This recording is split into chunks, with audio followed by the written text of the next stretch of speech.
All right, we're here with one of the greatest trainers in the entire world, Freddie Roach. Freddie, we have one of Cotto's biggest fights coming up November against Canelo. How do you prepare, and what do you focus on for a fight this big? Well, it's a big fight, and you have to prepare, physically, mentally. You have to touch all your bases, and make sure you get the right sparring partners. So I get a couple of good punchers, I had a couple of good boxers, depending on what maybe he might try to change, because obviously we're trying to make changes for him. He's trying to make change for us. So we covered all our bases. We're ready right now. We'll spar tomorrow, and then Saturday, and then that'll be the last day of sparring on Saturday. And Saturday night we'll go to Vegas, and then we'll work out a couple of days there, just stretch out and just get ready for the fight. And speaking of sparring partners, who have you brought in to spar him? Well, the biggest guy I brought in was Len Tapia, because Tapia is a very strong kid, good puncher. He weighs about 170 pounds right now. And then Liam Vaughn from Liverpool was one of my guys. And then from up north, Jose Ramirez, Mexican fighter who fights hard and fights straight ahead, like I think Canelo will fight with us. So that's why I brought him in, for that straight ahead attack wise, and very, very aggressive. And I have one kid from Armenia, Mike. I don't know his last name. He gave me some good boxing rounds also. So I brought in about 6 sparring partners, and.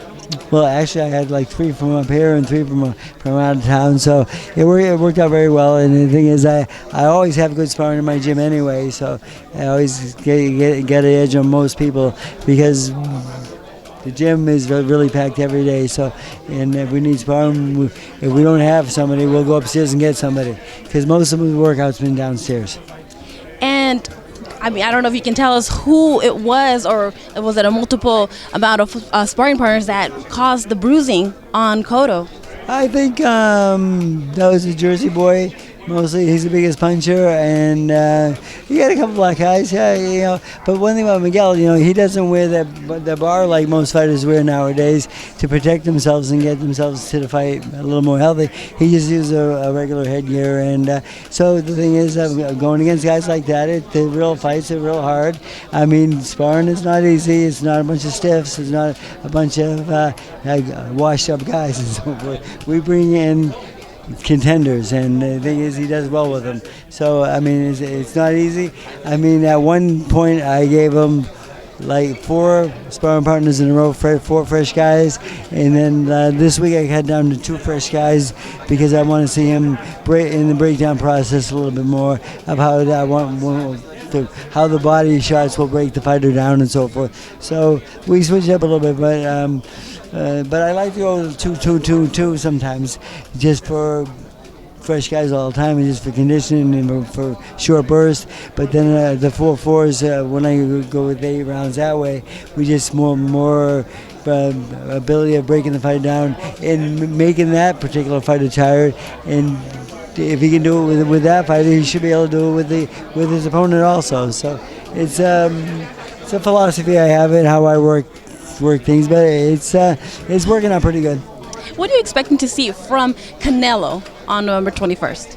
I expect him to come out aggressive. I think he'll come out aggressive on us, straight ahead, straight lines, throwing the 1-2 really, really hard, and basically I watched enough tape on him, and when he usually fights guys with my fighter's style, he usually is very aggressive and straight ahead. And from the beginning, you said that you see Cotto knocking out Canelo. Do you still feel that same way? That's what my bet is, yes.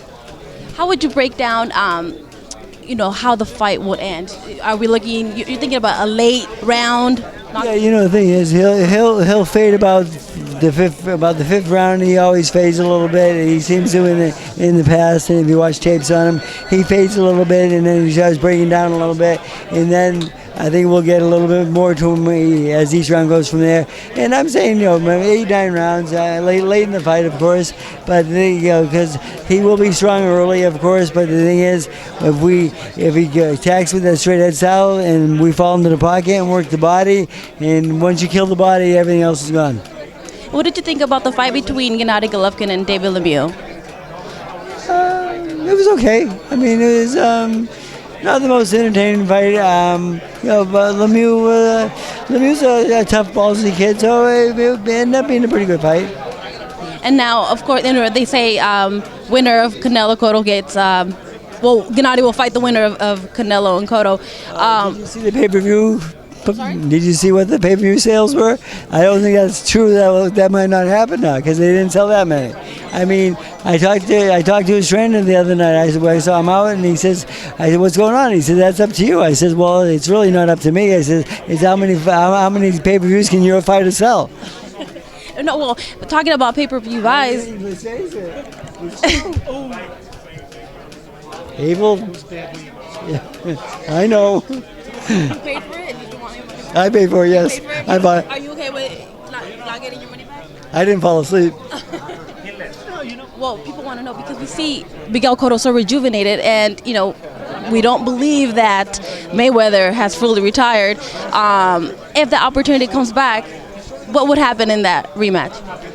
Well, Miguel's always told me if I was in this corner with the Mayweather fight, he would have knocked him out. And I hope he's right because I hope it does happen.